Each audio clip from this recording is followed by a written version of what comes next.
تعلم على العلماء حتى تعرف الإسلام صحيحا.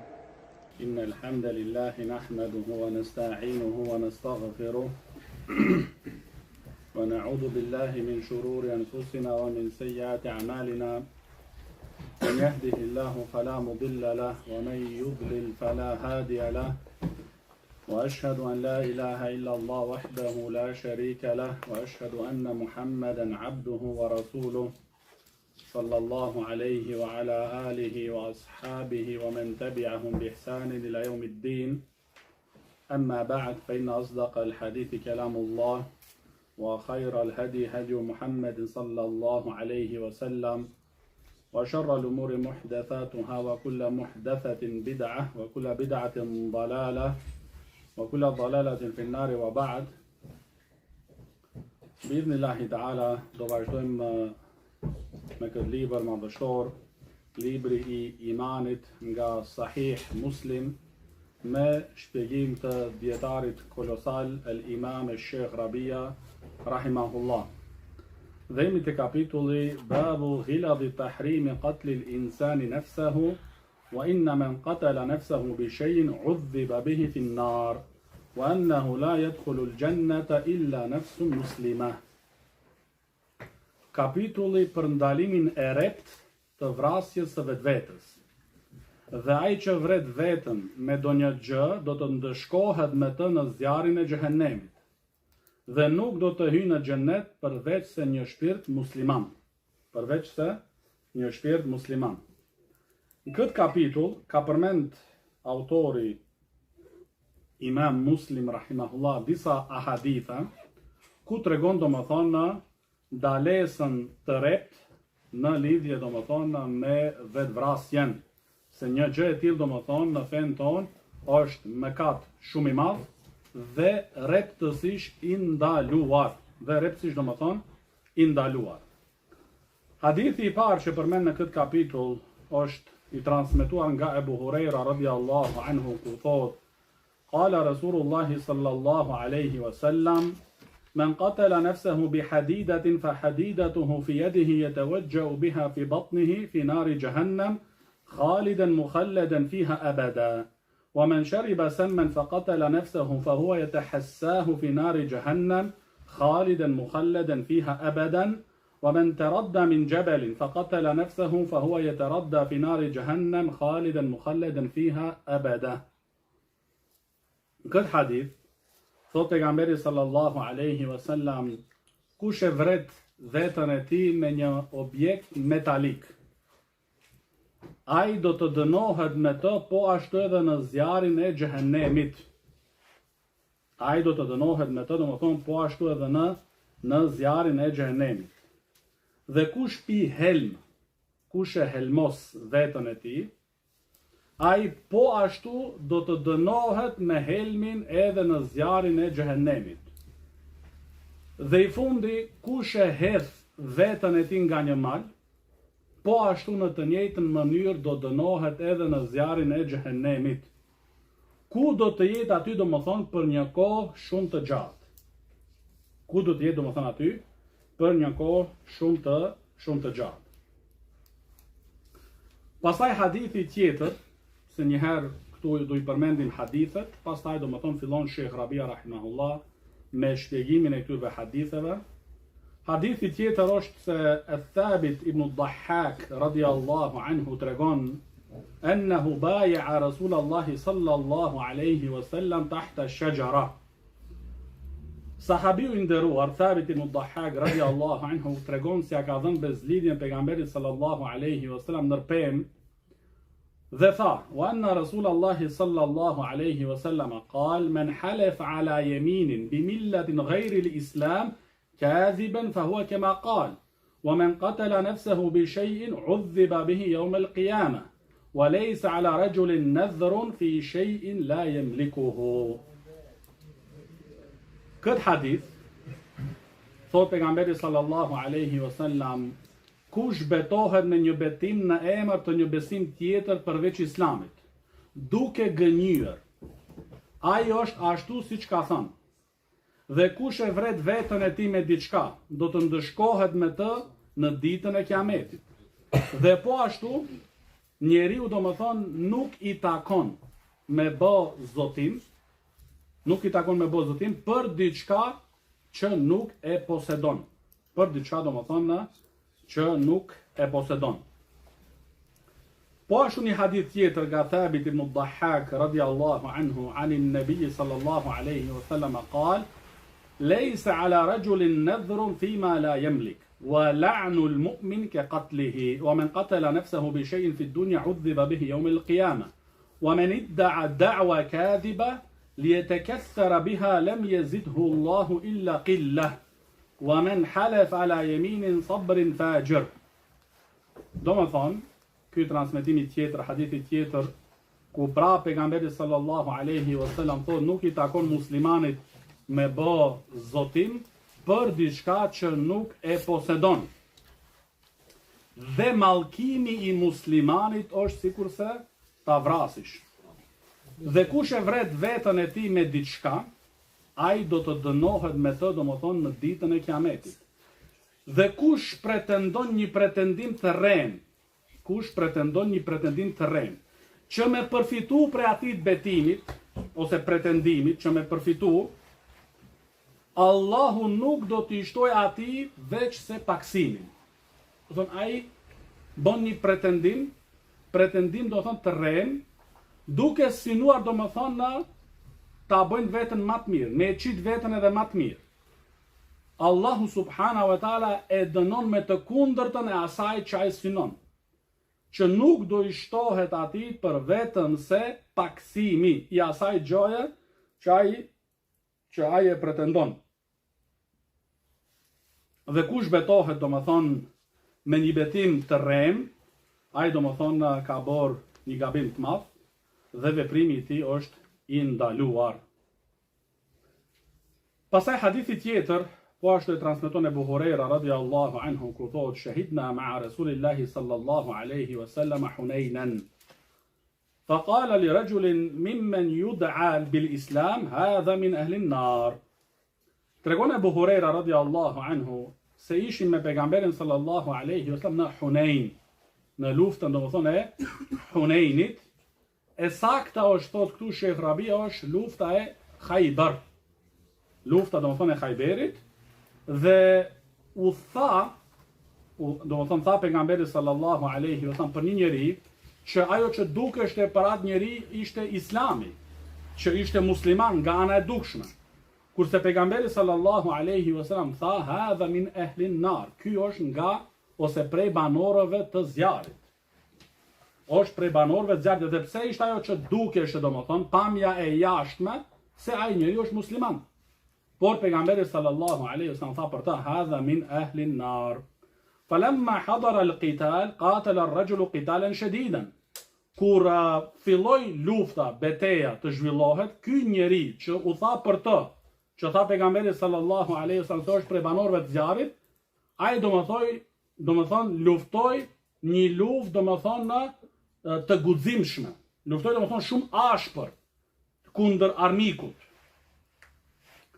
Atëherë fa asabathu jirahun, dhe gjatë përballimit, luftimit, u lëndua ky. Faqil, dhe atëherë domethënë i than pejgamberit sallallahu alaihi wasallam: "Ya Rasulallah, ar-rajulu alladhi qulta lahu anifan innahu min ahli an-nar, fa innahu qatala al-yawma qitalan shadidan wa qad mat." I than disa prej sahabëve ridwanullahi alaihim pejgamberit sallallahu alaihi wasallam: "O i dërguari i Allahut, për personin që tha pak më para se ai është prej banorëve të zjarrit, ai sot domethënë ka luftuar një luftë domethënë shumë të ashpër dhe u lëndu dhe si pasojë të lëndimit edhe vdiq." Pra pejgamberi sallallahu alaihi wasallam aty tha ila nar, drejt zjarrit, për në zjarr, për atë person. Fakada ba'du al-muslimin an yartab. Dhe disa prej muslimanëve domethënë sa nuk fillon të dyshojnë. Fa bainama hum ala dhalik idh qil innahu lam yamut. Përderisa ishin në atë situatë, erdhi dikush dhe tha ala s'ka vdek. Ala domethënë s'ka vdek. Walakinna bihi jirahun shadidan. Por ai ka domethënë një lëndim shumë të fortë dhe të madh. فلما كان من الليل لم يصبر على الجراح فقتل نفسه. Kur erdhi nata, nuk mujti me duru, nuk mujti me I përballu dhimbjet që I kishte nga lëndimi dhe e vrau vetveten. Fa ukhbira an-nabiy sallallahu alaihi wasallam bidhalik. Kështu do të thonë, erdhi dikush edhe ja transmetoi pejgamberit sallallahu alaihi wasallam për atë person se çish ka bërë. Atëherë pejgamberi sallallahu alaihi wasallam ka thënë Allahu akbar, ashhadu anni abdullahi wa rasuluhu. Allahu akbar, unë dëshmoj domethënë se jam robi I Allahut dhe I dërguari I Tij. Thumma amara Bilalan fanada fi an-nas. Pastaj pejgamberi alayhi salatu wassalam e urdhëroi Bilalin radhiyallahu anhu me thret në mesin e njerëzve me zot lart, innahu la yadkhulu al-jannata illa nafsun muslimah. Nuk ka me hyrë në xhenet për vetëm se një musliman. Wa inna Allaha yu'ayyidu hadha ad-din bir-rajul al-fajir. Dhe ndoft që Allahu subhanahu wa ta'ala me ndihmu këtë fe me një person, me një njeri të prishur. Inna Allaha yu'ayyidu hadha ad-din bir-rajul al-fajir. Ndoft do më thonë që Allahu subhanahu wa ta'ala me ndihmu këtë fe me një njeri do më thonë të prishur. Në një transmetim tjetër, ku e transmeton Sahal ibn Sa'd as-Sa'idi radiyallahu anhu, anna Rasulullahi sallallahu alayhi wa sallam iltaqa huwa wal mushrikun faqtatalu falamma mala Rasulullahi sallallahu alayhi wa sallam ila askarihi wa mala al-akharuna ila askarihim. وفي أصحاب رسول الله صلى الله عليه وسلم رجل لا يدع لهم شاذة إلا اتبعها ويضربها بسيفه فقالوا ما أجزأ منا اليوم أحد كما أجزى فلان فقال رسول الله صلى الله عليه وسلم أما إنه من أهل النار. Këtu Sahal ibn Sa'd as-Sa'idi radiyallahu anhu tregon po ashtu se ka pas një luftë mes muslimanëve, mes pejgamberit alayhi salatu wasallam dhe mushrikët, dhe kur janë përballu pas një periudhë domethënë secila palë është ky domethënë te ushtria e vetën. Edhe ka pas njëri në mesin e shokëve të pejgamberit sallallahu alaihi wasallam që ka luftu domethënë me guxim të madh. Dhe bilet pranishmit prej sahabëve ridwanullahi alaihim kanë thënë se sot askush nuk e bori atë që e bori filani. Pejgamberi alayhi salatu wasallam tha për të, me të vërtetë ai është nga ose prej banorëve të zjarrit. Është prej banorëve të zjarit.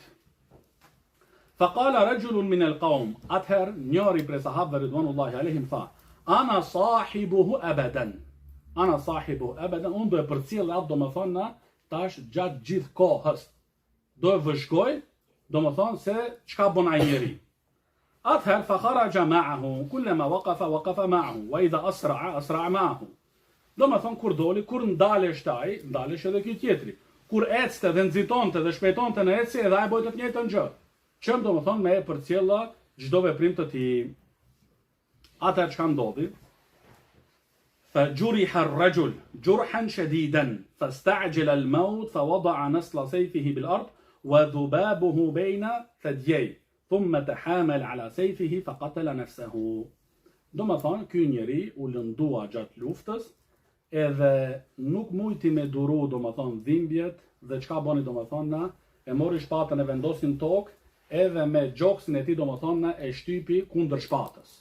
E kështu domethënë e vrau veten e tij. Ky sahabiu tjetër radiyallahu anhu që ishte duke vëzhgu, erdhi te pejgamberi sallallahu alaihi wasallam dhe I tha: "Ashhadu annaka rasulullah." Unë dëshmoj se ti I dërguari I Allahut. Atëherë pejgamberi alaihi salatu wasallam I tha: "Wa ma dhak?" Përse domethënë, çka ishte tash kjo papritmazi domethënë? Atëherë I tha ai sahabiu radiyallahu anhu: "Ar-rajulu alladhi dhakarta anifan annahu min ahli an-nar fa'azzama an-nasu dhalik." Do thonë atë personin që e përmende pak më para dhe thej se ajo është prej banorëve të zjarrit dhe njerëzve u duk se një gjë e tillë domethënë shumë e madhe dhe e çuditshme. Atëherë unë domethënë e kam përcjellur dhe e kam vëzhgu dhe ndodhi që ai u lëndu dhe pas lëndimeve domethënë që I përjetoi e vrau vetën e tij. E vrau do më thonë vetën. Atëherë pasi të gjë një gjë e tillë pejgamberi alayhi salatu wasallam e tha: Inna ar-rajula la ya'malu 'amala ahli al-jannati fima yabdu lin-nas wa huwa min ahli an-nar. Wa inna ar-rajula la ya'malu 'amala ahli an-nar fima yabdu lin-nas wa huwa min ahli al-jannah. Thot pejgamberi alayhi salatu wasallam, ndodh që një njeri me punu vepra të mira, me punu vepra për veprave të njerëzve të xhennetit. Me punu vepra për veprave të njerëzve të xhennetit. Për ajo që duket domethënë për sytë e njerëzve. Domethënë duket për sytë e njerëzve se këto vepra që filani i bën janë për veprave të xhennetlive, kurse ai është prej banorëve të zjarrit. Dhe ndodh që një njeri për atë që duket për sytë e njerëzve që me vepru vepra të banorëve të zjarrit, kurse ai është domethënë huwa min ahli al-janna, ai është prej banorëve të xhennetit, prej banorëve domethënë të xhennetit. Pastaj hadithi i fundit në këtë kapitull është hadithi që transmeton الحسن البصري رضي الله عنه ورحمه جندب رضي الله عنه وثوت حدثنا شيبان قال سمعت الحسن يقول إن الرجل ممن كان قبلكم خرج به قرحة فلما آذته انتزع سهما من كنانه فكأنها فلم يرق الدم حتى مات قال ربكم قد حرمت عليه الجنة. Ky hadith që transmeton Hasani radiallahu anhu nga Gjundub radiallahu anhu, nga pejgamberi alayhi salatu wassalam, se ka pas një njeri nga ata që ishin para jush, do të thonë kjo tu tregon pejgamberi alayhi salatu wassalam për një njeri do të thonë nga popujt të mahershëm, kur ai pati një plak që atë e shqetësonte shumë dhe e lodhi shumë, sa që ai do më thona mori një shtis, një shigjet, edhe me shigjetën e tij edhe ma shumë e çajti plagën e tij. Dhe kështu ndodhi domethënë ai pati gjakderdhje dhe si pasojë të kësaj vdiq. Atëherë Allahu subhanahu wa taala ka thënë për të: "Qad haramtu alayhi al-janna." Ja kam ndaluar atit xhennetin. Ja kam ndaluar atit xhennetin.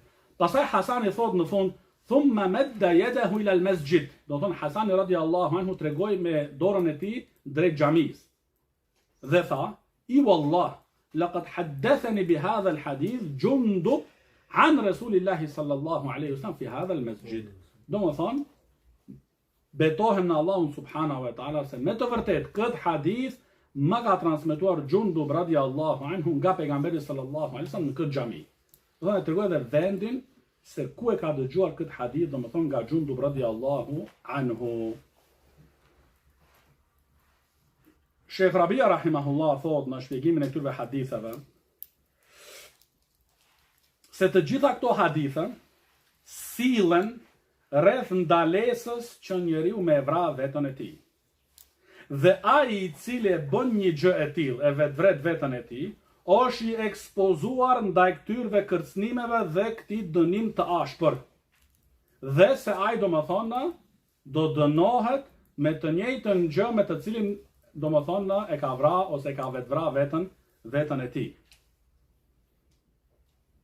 Dhe thot Shekhu Shekh Rabia rahimahullah se këto hadithe janë argument se është e ndalume që njeriu me vravet vetën dhe po ashtu dhe është e ndalume edhe me i vra të tjerit. Do thonë jo me thonë dikush, jo po mirë hajde për mu e kam haram ama tjerit me i vra halal. Jo, është e ndaluar do me thonë. Vetvrasja është e ndalume dhe po ashtu edhe vrasja e të tjerëve. Këto do më thonë aludojnë do më thonë edhe për këtë çështje dhe po ashtu thot Shekh Rabia se këto hadithe janë argumente të prera se ato shpërthimet me rrypa e të ngjajshme janë rreptësisht të ndaluara. Që këtu do më thonë janë të keqpërdorur disa njerëz që kanë mendjelehtësi. Që u kanë sjell atyve do më thonë dyshime dhe argumente jo të sakta dhe i kanë mashtruar. Do thonë ato shpërthimet me çfarë do lloj qoftë ajo do më thonë janë të ndaluara. Dhe këto hadithe do më thonë janë posaçërisht do më thonë argument për këtë çështje. Dhe thot Shehu se në hadith përmend do më thonë se ai ka më qenë fi nari jahannam khalidan mukhalladan fiha abadan Thotë shehu kjo tregon domethënë se qëndrimi i tij ka me qenë domethënë i gjatë. E nëse ka vdekë si musliman, ose Allahu subhanahu wa ta'ala i afal atij fillimisht atë mëkat të madh, ose ka me qëndru domethënë një periudhë të gjatë në zjarrin e xhehenemit, por prapë e ka përfundimin e tij domethënë në xhennet. Për vetëm se thotë Sheikh Rabia rahimahullah, nëse një gjë e tillë domethënë e bën halal, istihlal, atëherë përfundon domethënë në zjarrin e xhehenemit, përfundim të qafirave, që s'ka dalje për ta domethënë nga zjarri i xhehenemit. Dhe këtu është po ashtu thotë Sheikh Rabia rahimahullah, janë përmend këto domethënë tri në hadithin e parë, domethënë kush e vret veten e tij me një objekt metalik, ose e hedh veten nga një mal, ose e helmon veten e tij. Këta janë si shembuj këtu domethënë. Nuk do thotë që tash me ardh dikush edhe me vetvra veten e tij me dënimjet tjetër, edhe se është halal, jo. Këtu si shembuj dhe në hadithe të tjera domethënë u përmend aty se kush e vret veten e tij me diçka. Kjo është e përgjithshme. Këtu hyn domethënë edhe mjeti metalik, edhe pistoleta, edhe hapat sot që i pinë domethënë, edhe gjëra tjera domethënë, hyn domethënë në këtë kuptim. Dhe janë të ekspozuara ndaj këtij dënimit të ashpër. Dhe po ashtu thotë Sheikh Rabia rahimahullah, se këtu është dënimi sipas llojit të veprës. Është dënimi domethënë sipas llojit të veprës. Te çështja domethënë kush betohet me një betim të do një fe tjetër përveç të islamit, thotë Sheikh Rabia rahimahullah është për qëllim domethënë kur thot dikush qofsha jahudi ose krishter nëse nuk është kështu. Qofsha, do thonë, ana jahudijun au nasranijun illem jekun këdha. Qofsha, do më thonë, u bofsha krishter ose qifut nëse nuk është kështu, që shtë thënë. Kjo është, do më thonë, betimi. Sepse betimi është, do më thonë, i lejuar vetëm në Allahun subhanahu wa ta'ala. Si ka thënë pejgamberi alayhi salatu wassalam, men kana halifan falyahlif billahi wal yasmut. Kushdo të betohet, le të betohet në Allahun subhanahu wa ta'ala, për ndryshe do thonë le të heq. Kjo është do më thonë në e lejume. Për ndryshe do më thonë çdo lloj betimit është ndaluar, më e pakta është që është shirk i vogël. Po munden me kalu çështja edhe në shirk të madh. Munden me kalu do më thonë edhe në shirk të madh. Edhe kjo thotë Sheikh Rabia rahimahullah, është do më thonë në kufër duna kufër.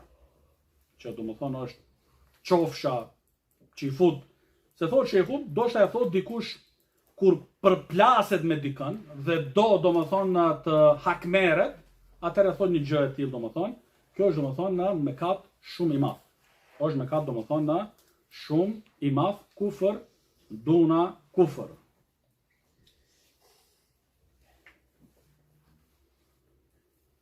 Dhe po ashtu çështja e zotimit, që njeriu me u zotu për diçka që nuk e posedon. Kjo do të thonë nuk lejohet. Si për shembull thotë Sheikh Rabia rahimahullah, me thon dikush që do të thonë se unë kam nezër, zotim, me e dhënë deven e filanit për sadaka. Ose kerin e filanit e jep për sadaka. Ose celularin e filanit për sadaka. Kjo do të thonë nuk lejohet, është gabim. Thotë Sheikh do të thonë është një gjë e tillë do të thonë e ndaluar. Dhe këtu e përmend Sheikh Rabia rahimahullah se ka pas një gru që e kanë kap peng, do më thonë, dhe ajo ka ik prej njerëzve, dhe ka morë, do më thonë, një deve, dhe ka qenë shumë e shkathët, do më thonë, në ecjen me deven që ka morë, ose e ka vjedh, edhe ka mri në Medinë. Ajo ka bo nedhër, ka bo zotim se po mrina në Medinë me këtë deve, po shpëtova, do e bëjt kurban këtë deve. Kur ka shku në Medinë, atëherë pejgamberi sallallahu alaihi wasallam ka thënë se nuk ka plotësimi i nedhrit i zotimit në diçka që është ma'sija wala fi ma la yamliku al-abd. Edhe në atë që nuk e posedon. Nuk mundet me bëj zotim domethënë për diçka që nuk është prona ite. Pra thotë Sheikh Rabia rahimullah, një gjë e tillë domethënë pejgamberi sallallahu alaihi wasallam ia refuzoi. Po ashtu të çështja la'nul mu'mini ka qatlihi, mallkimi i muslimanit është sikurse vrasja e tij, Thotë Sheikh Rabia rahimullah, kjo prap tregon domethënë se sa është e ndaluar domethënë mallkimi i muslimanëve. Se një gjë aty domethënë është shumë e ndaluar. Që dikush domethënë me mallku domethënë muslimanin dhe kjo e shoqëron në lidhje me vrasjen se të dyja janë domethënë prej mëkateve të mëdha. Edhe pse domethënë vrasja e një muslimanit është më e madhe se sa mallkimi. Po bashkohen domethënë në faktin se të dyja janë haram, të ndaluara. Pastaj edhe te çështja kush pretendon një pretendim të rrem, duke synu domethënë për veten e tij mjashtu të mirat ose atë që pretendon, Allahu subhanahu wa taala dënon me të kundërtën asaj që synon që ja shton vetëm paksimin. Thotë Sheikh Rabia për shembull nëse dikush pretendon se ka dije, dhe ai nuk ka dije, ose pretendon se është njeri i pasur, kurse ajo është në realitet i varfër, ose diçka tjetër. Ai domethënë këtu Allahu Taala e dënon atë me të kundërtën e asaj që ai e synon. Me të kundërtën domethënë e asaj që e synon. Domethënë, nëse pretendon se ka pasuri, kurse në realitet nuk ka pasuri, atëherë do i shtohet atij vetëm varfalloku, fukaralloku. E nëse pretendon se ka dije, kurse në realitet nuk ka dije, atij do t'i shtohet vetëm ignoranca.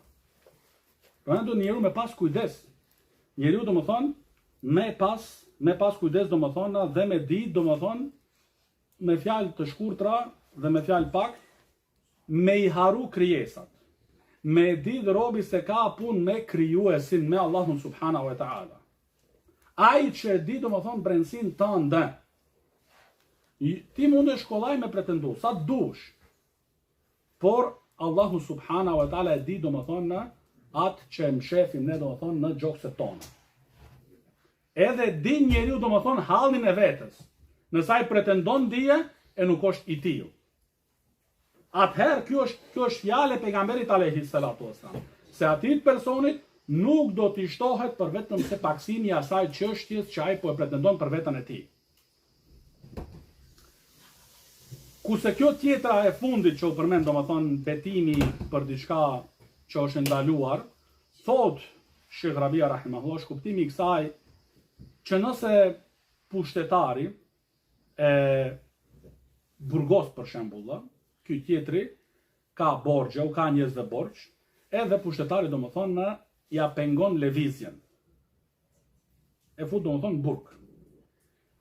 Atëherë vjen ai domethënë që i ka dhënë borxh, edhe kërkon borxhin e tij, ky tjetri domethënë duke ditë se me vërtet ai tjetri ka dhënë borxh, betohet se unë si kam këtë asnjë sen.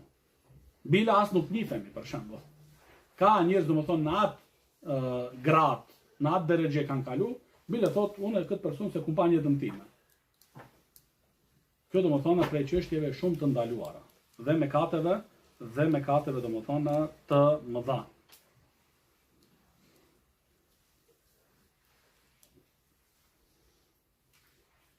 Edhe thot Sheikh Rabia rahimahullah se ai domethënë që betohet në një fe tjetër përveç fesë islame, ai është domethënë në të gjitha rastet gënjeshtar. Ai është domethënë në të gjitha rastet domethënë gënjeshtar. Edhe domethënë mos mendojnë thot Sheikh Rabia rahimahullah, nëse ai domethënë e thot vërtetën. Ai betohet në një fe tjetër duke e thënë të vërtetën. Me gjithë faktin që diçka thot që është e vërtetë, ai me atë betim domethënë në një fe tjetër përveç fesë islame ka bërë domethënë mëkat shumë të madh. Ka bërë domethënë mëkat shumë të madh. Sepse betimi në dikën tjetër përveç Allahut subhanahu wa taala është prej llojeve të shirkut, është prej llojeve domethënë të shirkut. Pastaj hadithi i fundit këtu që u përmend domethënë që u than hadith se dolëm me pejgamberin alayhi salatu wasallam në Hunain, në luftën e Huneinit, por thotë Sheikh Rabia rahimahullah, e saktë është se është Khaybar. Është domethënë luftën e Khayberit. Edhe këto gjëra domethënë këta imci që tash me e kërku dhe me e gjet. A ishte lufta e Huneinit, a ishte lufta e Khayberit. Këto çështje domethënë i kapin dietarët të talentuar dhe që janë të filluar në shkencën e hadithit, Te ky hadith, kur sahabët ridwanullahi alejhim e pan atë njeri që luftoi domethënë një luftë domethënë me guzim të madh dhe i dëmtoi armiqt.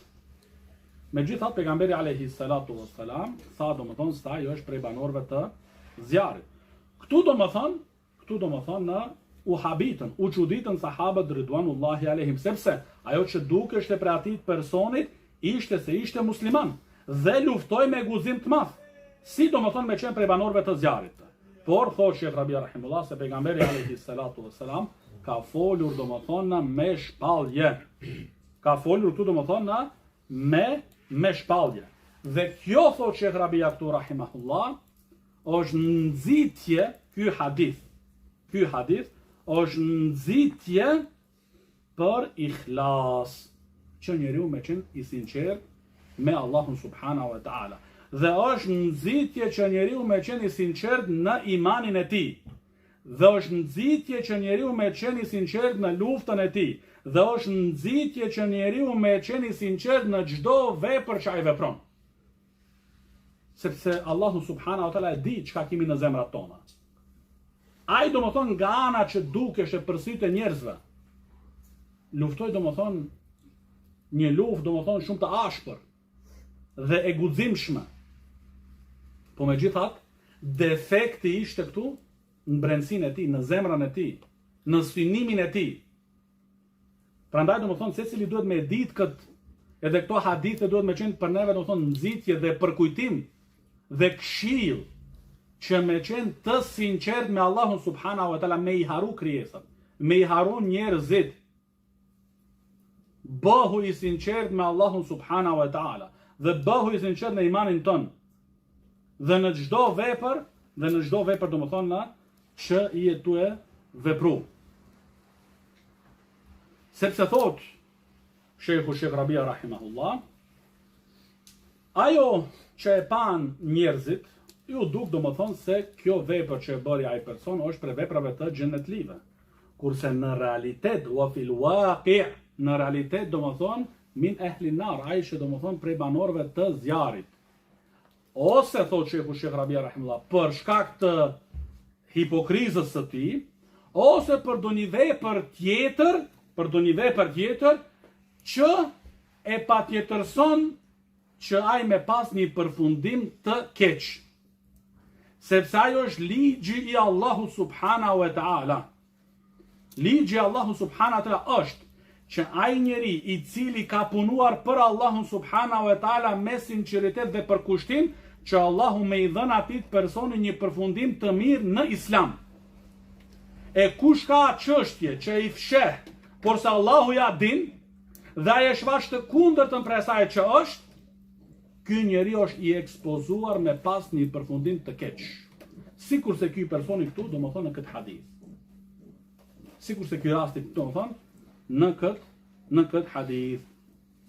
Thot Sheh Rabia rahimahullah, edhe në qofse persona të tilla që nuk kanë ikhlas, nuk kanë sidq në imanin e tyre, edhe në qofse ata shpenzojnë pasuri maramense, sa malet dhe kodras prej arit, edhe nëse ata luftojnë në safet e muslimanëve dhe i dëmtojnë armiqtë e tyre, përderisa ata nuk janë musliman, nuk do të hyjnë në xhennet, për shkak të kufrit të tyre ose nifakun të tyre, ose nifakun domethënë që ata domethënë e kanë në zemrat e tyre.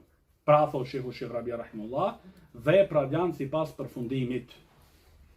Pra, nëse thot shehu, njeriu ka vepra paraprake të mira dhe të shëndosha, që ai synon me ato vepra fytyrën e Allahut subhanahu wa taala, në përputhje me shariatin e Allahut subhanahu wa taala, atëherë ligji i Allahut subhanahu wa taala me këto njerëz është që me u dhënë atyre një përfundim të mirë në Islam.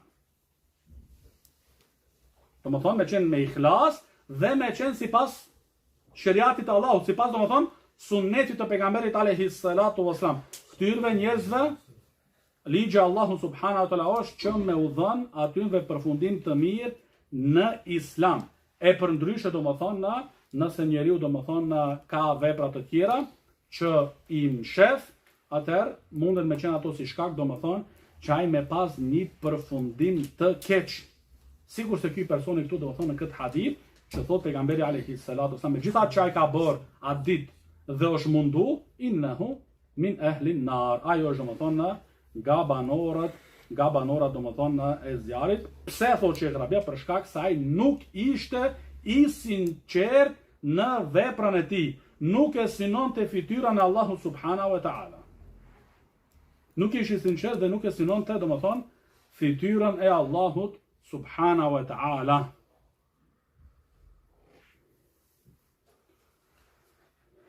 Edhe ky hadith i fundit domethënë që Hasani radiallahu anhu tregon domethënë për një njerëz që pati një plagë dhe pastaj e çau plagën edhe më shumë deri në fund hadithit, thot Sheikh Rabia rahimahullah ku tregon Hasani radiallahu anhu drejt xhamis se kjo është një përforcim nga Hasan al-Basri radiallahu anhu se ai një gjë e tillë ka dëgjuar nga Jundub radiallahu anhu për këtë person domethënë që ka qenë prej domethënë popujve të kaluar, prej popujve domethënë të kaluar.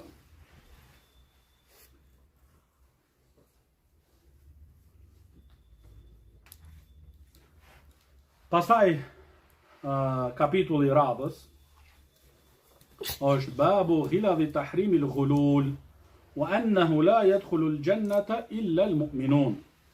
Kapitulli ndalimi rigoros të gululit dhe fakti që nuk hyn në xhenet përveç se besimtarët. El-ghulul është domethënë tradhti në pasurinë e luftës. El-ghulul, siç e thotë Sheikh Rabia rahimahullah këtu, është tradhtia në pasurinë e luftës. Hadithi i parë që përmend këtu Imam Muslim rahimahullah në këtë kapitull është hadithi që transmeton Abdullah ibn Abbas radiyallahu anhuma قال حدثني عمر بن الخطاب رضي الله عنه قال لما كان يوم خيبر أقبل نفر من صحابة النبي صلى الله عليه وسلم فقالوا فلان شهيد حتى مروا على رجل فقالوا فلان شهيد فقال رسول الله صلى الله عليه وسلم كلا إني رأيته في النار في بردة غلاها أو عباءة ثم قال رسول الله صلى الله عليه وسلم يا ابن الخطاب اذهب فنادي في الناس أنه لا يدخل الجنة إلا المؤمنون قال فخرجت فناديت ألا إنه لا يدخل الجنة إلا المؤمنون. Tregon Abdullah ibn Abbas radiallahu anhuma se më ka transmetuar Omeri radiallahu anhu kur ishte lufta e Khajberit, erdhën disa shok të pejgamberit sallallahu alaihi wasallam dhe fillon me thonë domethënë se filani është shahid, derisa e përmendën në atë renditje një person të caktuar. Kur e përmendën atë personin, këtu reagoi pejgamberi alayhi salatu wasallam, tha kella asnjëherë, asë si nuk është ai shahid. Dhe kjo tregon barakallahu fikum, që do e shohim tash domethënë këtu si e shpjegon shejku jon, dietari i madh al-Allama Sheikh Rabia rahimahullah, se një njeri që bën tradhti në pasurinë e luftës, edhe nëse vritën në fushbete, la tutlaq alayhi shahada, nuk thuhet për të shahid. Pra mendo domethënë. Andoshta mundet me qenë atë që ka marrë domethënë diçka e pavlerë. Atë që në atë gjë që ka bërë tradhti ose mundesh ta qesh edhe vjedhje, është diçka domethënë shumë me pavlerë. Kurse në anën tjetër ai e ka fliju vetën e tij. Edhe thotë Sheikh Rabia la tutlaq alayhi shahada, nuk thuhet për të se është shahid. Edhe nëse ka ra domethënë në fushbete. Se pejgamberi alayhi salatu wasallam tha për të asnjëherë, asë si nuk është prej shahidave, sepse unë e pash atë se ishte në zjarr me një xhup ose me një mbulesë domethënë që ai e kishte marrë domethënë prej luftës ose prej pasurisë të luftës para se të ndahet ajo. Atëherë i tha pejgamberi alayhi salatu wasallam o biri Khatabit, domethënë Omerit radhiyallahu anhu, del jashtë domethënë dhe thirr me zë të njerëzit se nuk ka me hyrë në xhenet për vetëm se besimtarë. Dhe thot Omeri radhiyallahu anhu, dola dhe thash, nuk ka me të vërtet nuk ka me hyrë në xhenet për vetëm se besimtarët. për vetëm se besimtarët. Prandaj kjo më kujton mu hadithin po ashtu ku jemi te Omeri radiallahu anhu që kur një ditë hyni te pejgamberi alayhi salatu wassalam dhe e pa gjendjen e pejgamberit alayhi salatu wassalam dhe si ishte i kishte gjurmët e palmës në fytyrën e tij, sepse flente mbre atyve degave të palmës, edhe Omeri radiallahu anhu u prek shumë, duke pa pejgamberin alayhi salatu wassalam prijesin e bijeve të Ademit në atë situatë dhe gjendje. Atëherë i tha, oj dërguari Allahut, ata mbretërit e Perzisë, e Romës, ata jetojnë shumë jetë mirë, kurse ti je i dërguari Allahut. Atëherë pejgamberi alayhi salatu wasallam i tha, o ja Omar, a nuk je i kënaqur që ata nuk kanë hise në ahiret, nuk kanë hise në xhennet. Edhe kjo është la yadkhulul janna illa al-mu'minun, nuk hyn në xhennet për vetëm se besimtarët. Për vetëm se besimtarët. Nuk do hynë qafirat asnjëherë. Asnjëherë. Është ekskluzivisht vetëm për besimtarët. Se kjo dunja është kalimtare. Po ashtu hadithi tjetër që transmeton Ebu Hurajra radiallahu anhu ku thot Ebu Hurajra radiallahu anhu kharajna ma'a an-nabi sallallahu alaihi wasallam ila Khaybar. Dolëm me pejgamberin sallallahu alaihi wasallam në Khaybar, ose për me shkuar në Khaybar. Fa fataha Allahu alejna, Allahu na dha fitore madhështore. Se çlirun Khaybarin. Falam naghnam dhahaban wala wiraqan. Por nuk morëm as as argjent, si plaç të luftës. Ghanimna al-mata'a wat-ta'ama wath-thiyab. Fituama lënë të tjera, ushqim, veshje, kështu me radhë. Thumma intalaqna ila al-wadi. Pastaj shkum u nisëm drejt një lugin. Wa ma'a Rasulillahi sallallahu alayhi wa sallam 'abdun lahu wa habahu lahu rajulun min Judham yud'a Rifa'at bin Zaid.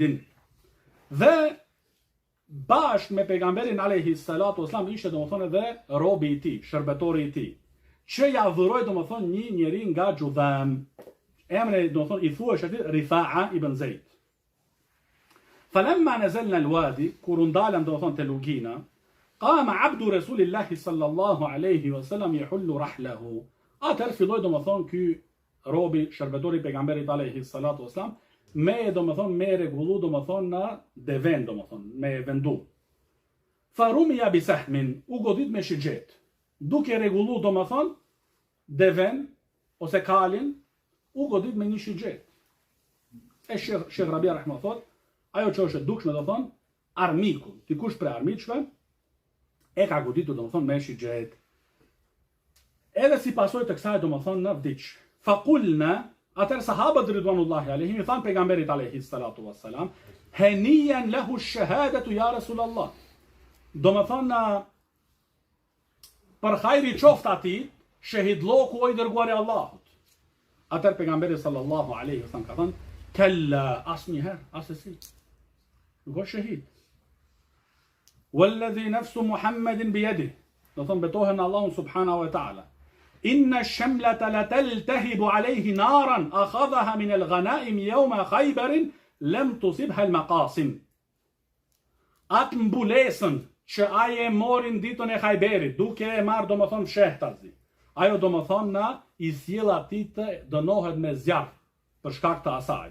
Në ditën e Khayberit që e mori, para se të ndahet pasuria e luftës. Qal fa fazi'a an-nas, njerëzit u tronditën për një mbulesë, edhe ky dënim i ashpër, fa fazi'a an-nas, u tronditën, u friksuan. Thotë Sheikh Rabia, u friksuan nga Allahu subhanahu wa ta'ala. Fa ja'a rajulun bi shirakin aw shirakain, erdhi një njeri me një lifse të kpucëve ose dy lifsa. Dhe tha, faqal, ja Rasulallah, asabtu yawma Khaybar, i mora këto ditën e Khayberit. Lidhse, që Sheikh Rabia thot, la qimata laha, ata nuk kanë vlerë. Po nuk është çështja te vlera ose ai objekti. Çështja është tradhtia, el khiyana. Nuk bëhet fjalë sa kushton ajo, a është 1 euro ose 1000 euro ose 10 milion euro. Çështja është ndodh tradhti. Tradhtia është e rrezikullve kaq e madhe. Atëherë, kur u tronditën e Khajberit, që nuk ju kushtova shumë rëndësi. Faqala Rasulullahi sallallahu alaihi wasallam shirakun min nar au shirakan min nar, janë lidhset e zjarit. Janë lidhse të zjarit. Janë lidhse të zjarit. Thotë Sheikh Rabia rahimahullah në shpjegimin e këtyre haditheve se ky hadithi Omerit radiallahu anhu dhe hadithi Ebu Hurejras radiallahu anhuma, është domethënë për ata që bëjnë tradhti në pasurinë e luftës dhe se atyre domethënë nuk u thuhet shahida edhe nëse kanë ra domethënë në fush betejë. Si ka ndodhur domethënë këtu në këtë rast, edhe nëse ajo çështja që domethënë është në vlerë shumë të ulët.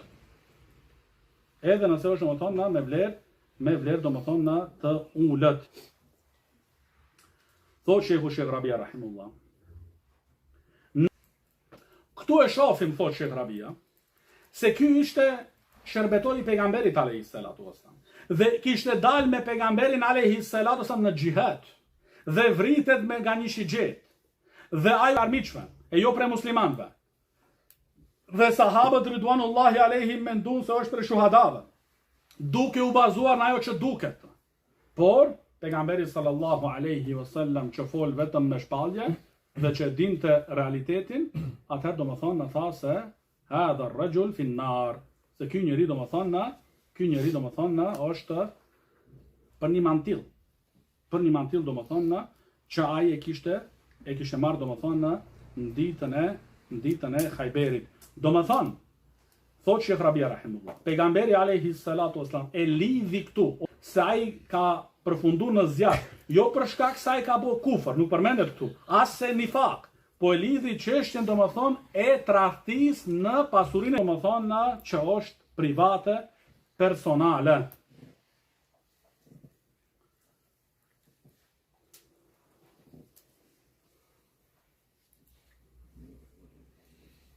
Dhe është thotë Sheikh Rabia, është njëri prej haditheve ku aludon domethënë se është për ndalimin e pasurive të muslimanëve dhe po ashtu edhe nderi i tyre dhe gjaku i tyre, se këto çështje janë domethënë të paprekshme. Edhe kjo el ghulul po ashtu, se Allahu Taala ka thënë wa ma kana li nabiyyin an yaghul wa man yaghlu i takon as me bë domethënë tradhti në pasurinë e luftës. E kush bën një gjë tillë, ai ka më ardhur me to në ditën e ligjeve të Allahut subhanahu wa taala. E jo me thënë se ishte aty, domethënë nuk mireshte vesh, askush nuk më pa, unë e gjeta arin, e gjeta argjendin, i gjeta paret, i futa në xhep, çka hin në xhepin tem, nuk del më. Ju duhet me tregu se për ndryshe këto taala. Anhu se u quajti pejgamberi alayhi salatu wasallam në mesin ton dhe përmendi ghululin. Dhe e boni domethënë çështën të madhe. Që njerëzit domethënë të vetëdijsohen. Dhe atëherë tha pejgamberi alayhi salatu wassalam: La ulfiyanna ahadukum yawm al-qiyamati ala raqabatihi shatun laha thugha'un ala raqabatihi farasun lahu hamhama يقول يا رسول الله أغثني شيئا قد أبلغتك وعلى رقبته بعير له رغاء فيقول يا رسول të kam përcjell këshillën mesazhin. Ose dikush me pas domethënë mbi qafën e tij një kal që hingllën dhe ka me thënë ai oj dërguari i Allahut më ndihmo, do i them domethënë nuk posëdoj asgjë për ty, të ndihmoj, të kam përcjell. Ose dikush domethënë me pas mbi qafën e tij një deve që ullërin dhe ka me thotë më ndihmo, pejgamberi alayhi salatu wasallam ja kthen se nuk posëdoj asgjë për ty, të kam për mbi qafën e tij thopa robësh. Edhe me i kërku ndihmë pejgamberit alayhi salatu wasallam, edhe të njëjtën përgjigje ka me marr, ose me pas flori e argjend dhe po ashtu të njëjtën gjë ka me thënë pejgamberi sallallahu alaihi wasallam dhe po ashtu domethënë ky hadith tregon domethënë për rrezikun të madh në lidhje me tradhtin, në lidhje me Allah. E këtu thotë Sheikh Rabia rahimullah, për atë person që i kthej ato lidhsat e këpucëve, një ose dy, Thot Shehu Sheikh Rabia Rahimullah, pasi që i ka kthy, ka dalë domethënë nga mekati. Domethënë është pastru, wallahu a'lam. Por mekati do ishte dhe bara do ishte domethënë nëse kishte vazhdu domethënë. Por ai i kthej.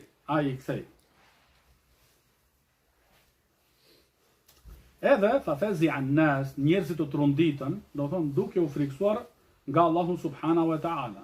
Dhe thot Shehu Sheikh Rabia Rahimullah se këtu është domethënë na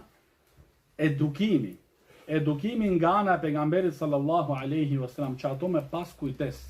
Edhe në qoftë se janë çështje që u duken atyve të vogla dhe të imta, ose të pavlerë. E thot Shehu Rahimahullah, e jo si që është puna tash, që njerëzit do shta bëjnë shumë keqpërdorime të mëdha dhe askujt domethënë nuk i lëviz damari. Nuk i lëviz domethënë damari, e as nuk e ka ndërmend domethënë t'ua kthejnë njerëzve ato padrejtësitë që ua kanë bërë.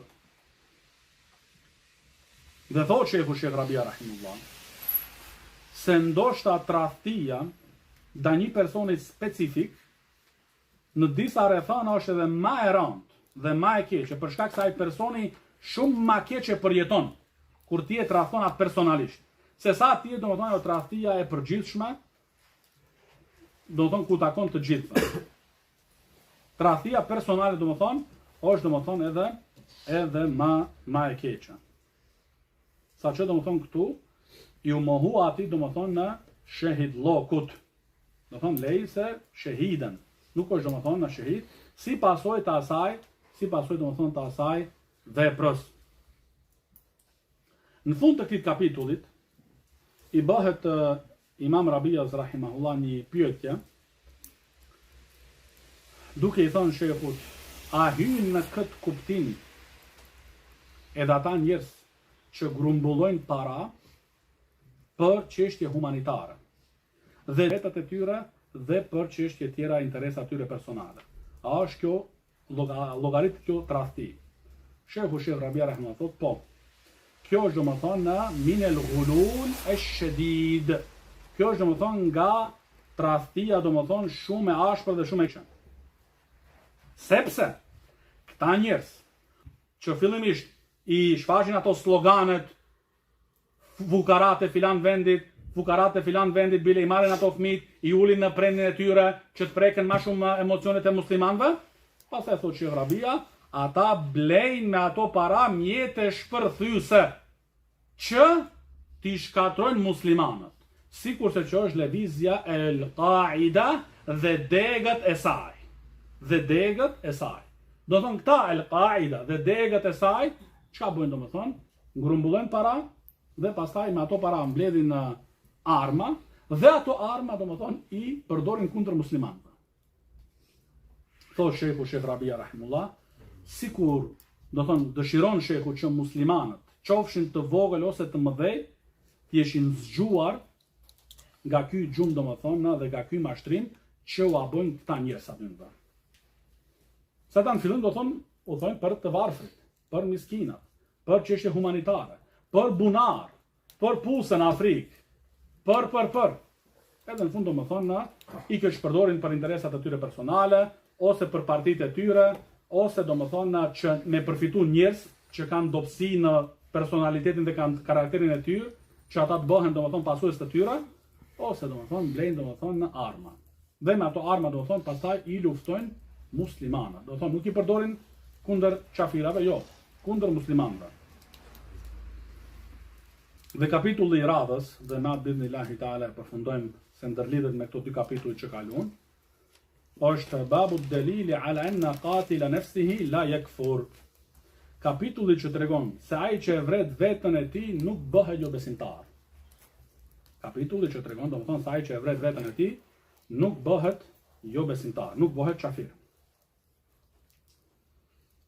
Këtu e përmend Imam Muslimi rahimahullah një hadith të Jabir ibn Abdullah radiyallahu anhuma أن الطفيل بن عمرو الدوسي رضي الله عنه أتى النبي صلى الله عليه وسلم فقال: يا رسول الله هل لك في حصن حصين ومنعة؟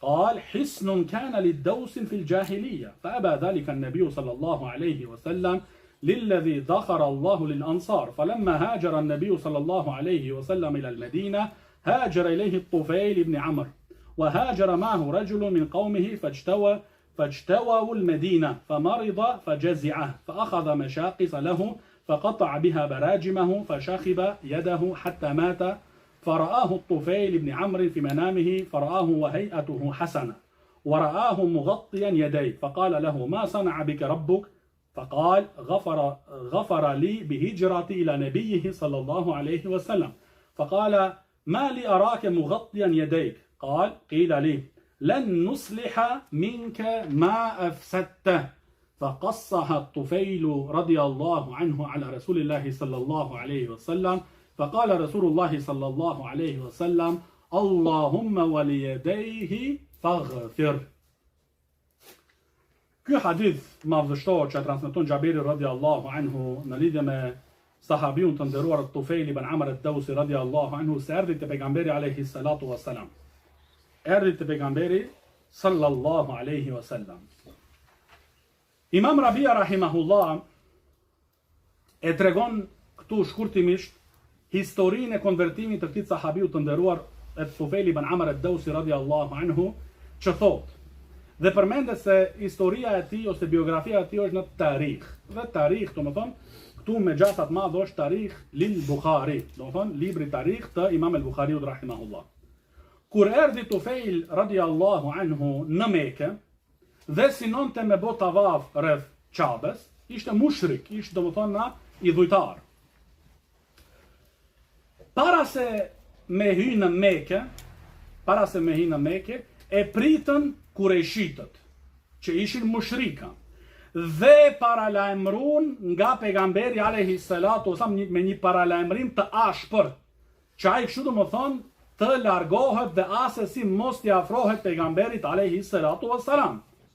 Dhe thot Imam Rabia rahimullah, dhe kjo është rruga dhe adeti i njerëzve të devimit në çdo kohë dhe në çdo vend. Kjo është domethënë adeti dhe rruga dhe tradita dhe metoda e njerëzve të batilit. Që ata domethënë thonë mos shkoni më taku me Xhamalin, as me Semirin, se u devijojnë. Kjo natë i ngjan shumë kësaj nate sot të djeshmit. A jemi nagu kështu ka thënë aty në vet. Mos shkoni, mos u mashtrojnë me shku në Shkup ose në Peshkopi me u taku me ata, po ulet me ata u mashtrojnë. Shikoni këtu, ehlul batil, do thonë para se me hyjë në Mekë e paralajmëruan. Tahdhirun shadid, thotë Sheikh Rabia. Një paralajmërim të ashpër. Që asesi ai do thonë mos me guxu t'i afrohet pejgamberit alayhi salatu wassalam. Edhe ata do thonë që pretendojnë ata pseudot selefit. Se me qenë selefi, walillahi alhamd, ama ata janë pseudo selefi. Qoftë Besim Xhelaj, qoftë Spartak Spahiu, qoftë Alban Malaj, qoftë Abdurrahman Mema, qoftë Emin Ago, janë pseudo selefit.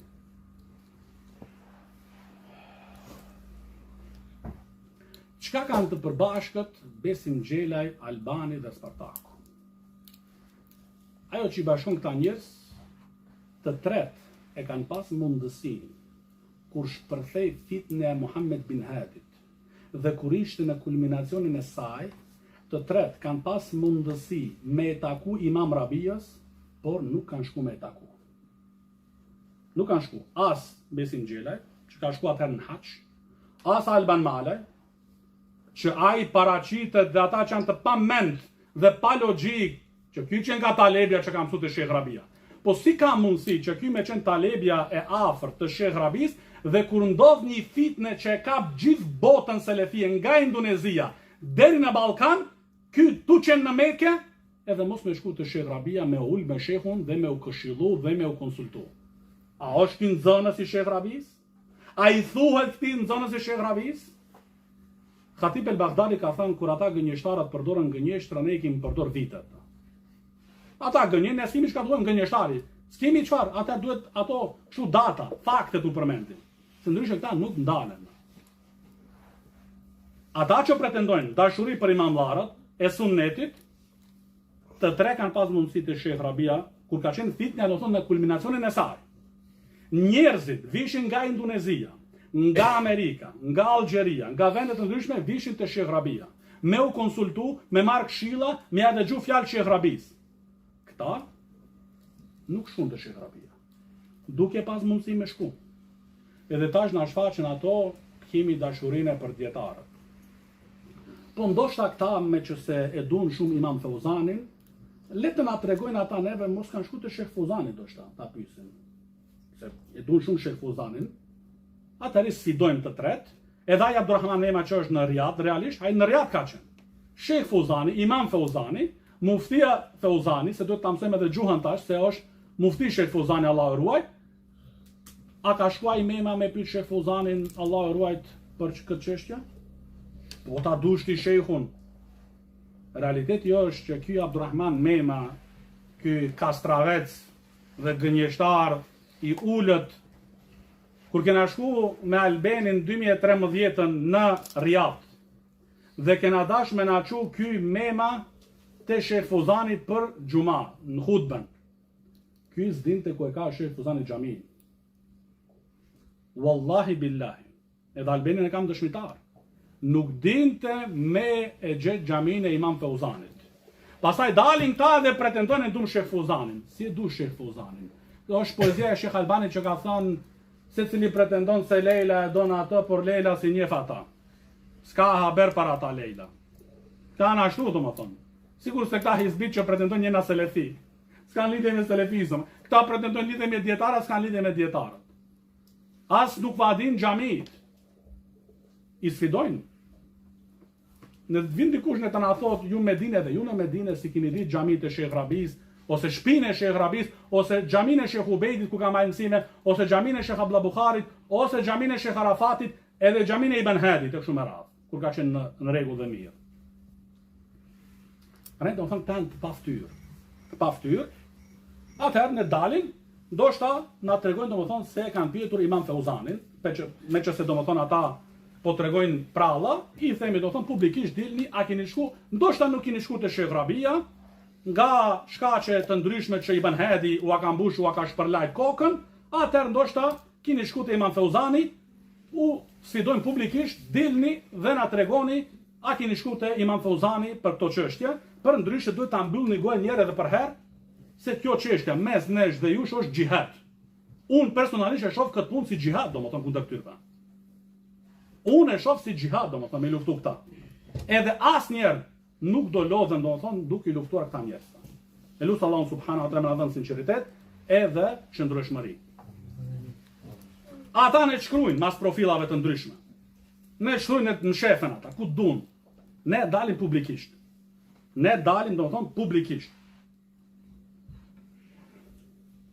Edhe thot Tufail radiallahu anhu, atë shumë domethënë kishin bërë paralajmërim mushrikët e Mekës kundër pejgamberit alayhi salatu wassalam, nga frika futi pambuka në veshët e tij. Pambuk.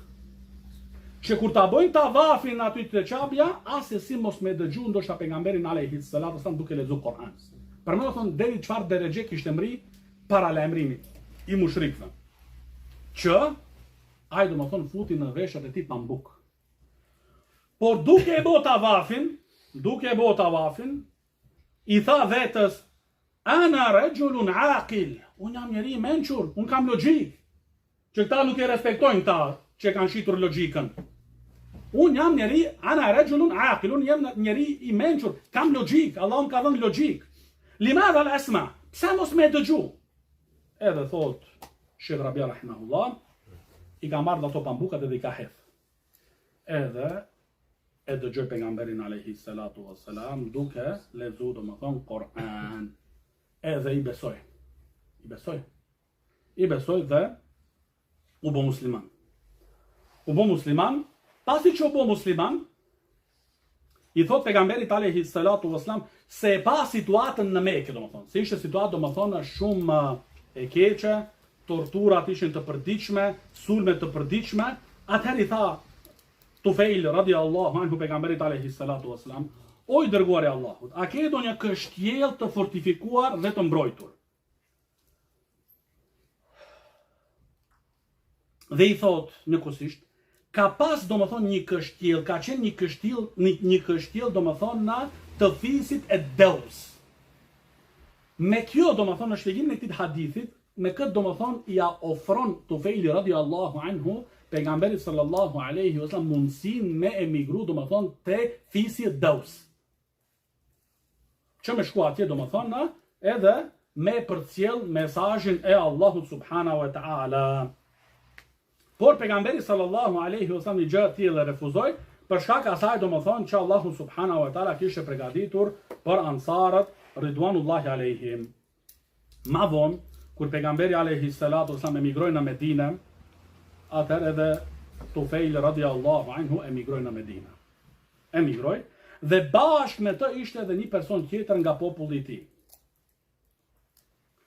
Dhe thotë Sheh Rabia këtu, ansarët ridwanullahi alaihim ishin më të gatshëm dhe më të përgatitur me e përqafu islamin se sa populli i Deus, sepse kur u kthy Tufejli radiallahu anhu te populli vet, vetëm 2 persona e pranuan islamin, babai i tij dhe nëna e tij.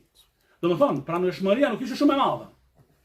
Në të kundërtën me ansarët ridwanullahi alaihim, që ishin domethënë më të përgatitur dhe më të gatshëm domethënë me e pranu islamin dhe me ndjek pejgamberin sallallahu alaihi wasallam.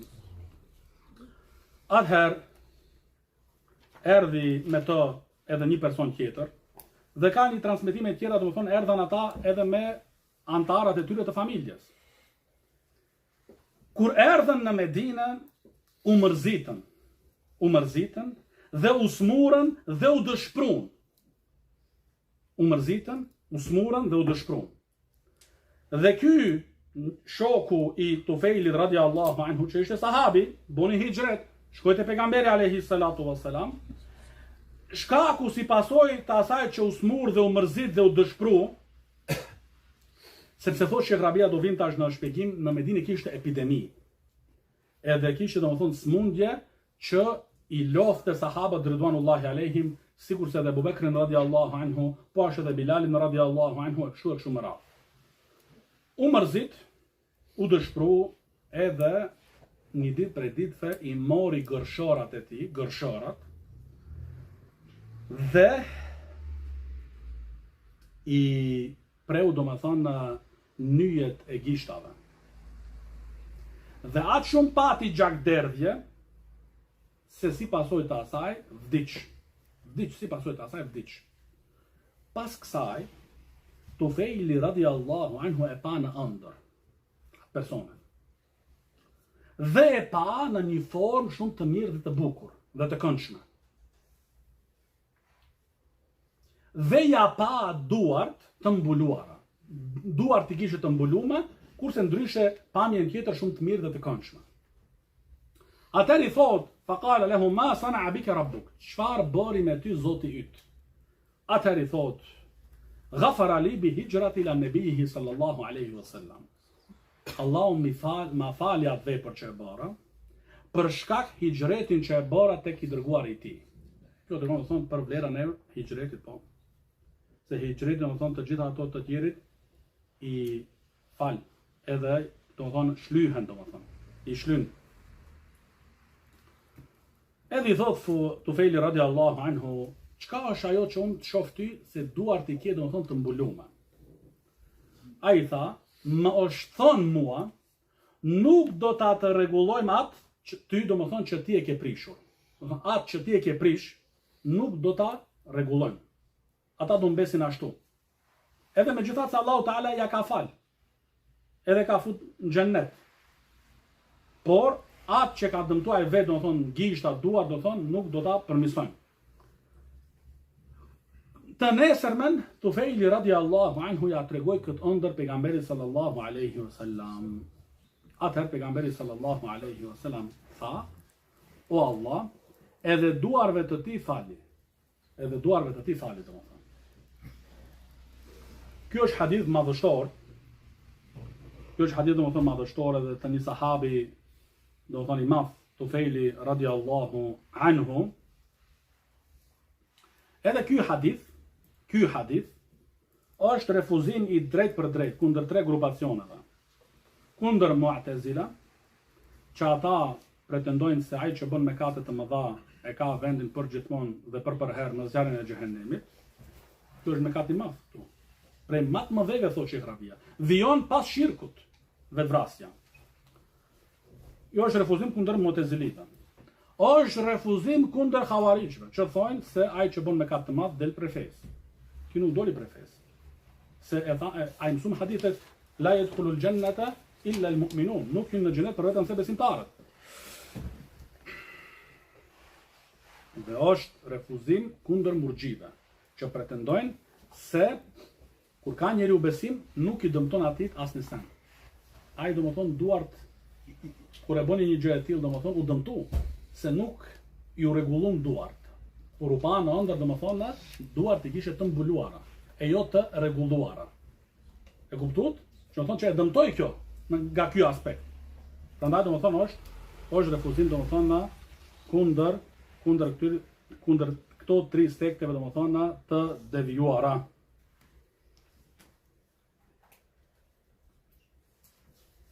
Edhe po ashtu ky hadith tregon vlerën e madhe të hijretit. Vlerën e madhe të hijretit dhe se ajo domethënë i shlyn edhe në raste domethënë mëkate të mëdha.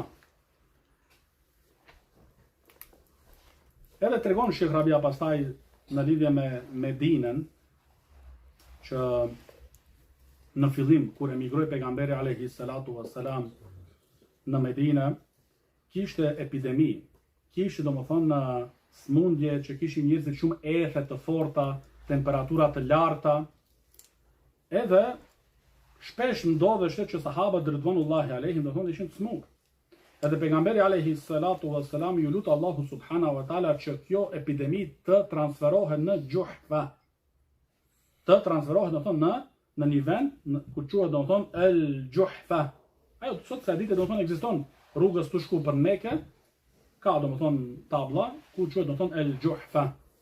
Domethënë Allah, pejgamberi alayhi salatu wassalam ju lut Allahu subhanahu wa taala me transferuat epidemi nga Medina në El Juhfa.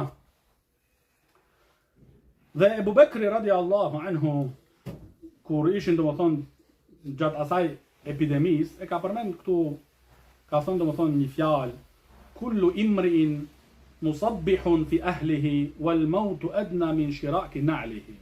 Çdo njeri zgjohet në mëngjes mes familjes së tij, por vdekja është më afër atij se ripi i sandales së tij. Po megjithatë, që ishte domethënë smundja, epidemia, sprovat, pastaj shtoja këtyrve gjënave sulmet nga mushrikët, lufta e Bedrit, lufta e Uhudit, lufta e Hendekut. Sahabët ridvanullahi alehim ishin të qëndrueshëm si male. Të qëndrueshëm do thonë si male. Edhe nuk than, jo po hajde, do më thonë na u bo shumë këtu neve, kthehemi në Mekë, me gjithë ato që ishim atje, ma mire kishim. Jo. Qëndrun në Medinë, durun në Medinë, dhe prej Medine do më thonë na u hapën, thotë Sheikh Rabia, el futuhat el islamia. Ato do më thonë çlirimet islame në të gjitha anët e botës.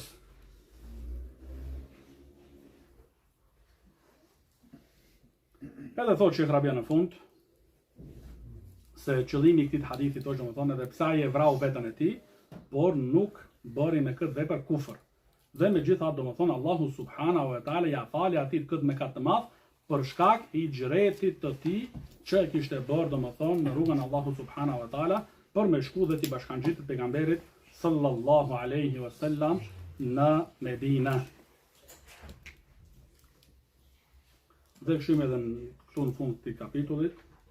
هذا وصلى الله على نبينا محمد وعلى آله وصحبه وسلم. بارك الله.